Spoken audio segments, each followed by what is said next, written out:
ao anatin'ny fety ny asaramanitra izay ihany mofo dia misy ihany koa ny firarian-tsoa ataon'ny mpanao politika ny olom-pirenena tsotra ary ny mpandraharaha ihany koa ho arahantsika avy hatrany indray ihany koa ary izay. Voalohany indrindra aloha dia misaotra an'Andriamanitra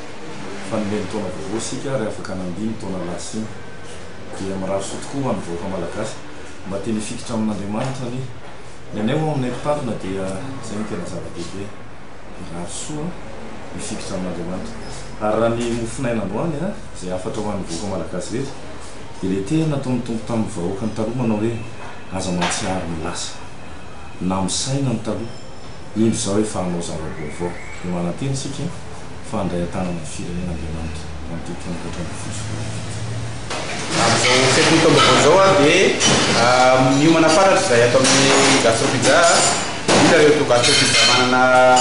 manana trano fisakafoanana manao sakafo manomana sakafo ho antsika rehetra izay avy namonjy fety zany ny réveillon dia bizambizaka ny atoandro dia izay manomana sakafo raisanareo amin'ny toerana maromaro Mahamasina 67 Ivato dia toeranareo dia misy restaurant malaladalaka ihany fa atsika mikorana zany ny atoandro ny première reto zany dia satoina amin'ny sakafo atolotray reto zany zao dia sakafo avita 67 hectares zany ito amin'ny gastropizza 67 aty no atao hoe terrine de la mer zany zany hoe entrée izy ity fampidirana zany ary ny ato ny vorotsiloza henakisoa sakafo malagasy fatao amin'ny asaramanitra zany satoina amin'ny fotsiny izy ireo zany fa maromaro misafidy omenanareo zany ny androny voalohany volana janoary io zany ho any 67 hectares fotsiny zay fa ny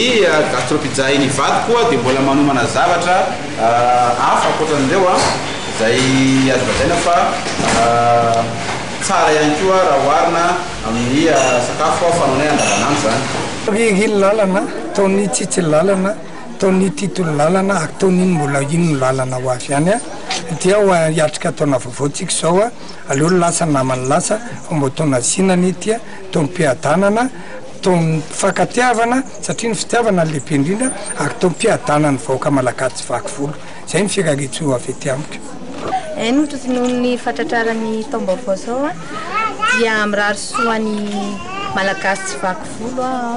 amin'ny mpianakavianana egan'ity taona ity mba hitondra soa sy ny tsara indrindra ho antsika malagasy rehetrarehetra. Amin'izao 2014 zany mirary soa ny malagasy rehetrarehetra mafy izay nandalo teo izay dia maniry atsika mba hivavaka tsika vava ho an'i Jesosy tompo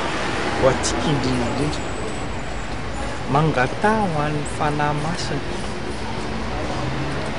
ho an'ny fiainantsika fihavanana ny lehibe indrindra fa raha vao tsisy ny fihavanana dia tsy mety hifianan'ity fihavanana letra fihavanana ny entin'ny tompo ho antsika eo an'ny olona kasitrahana.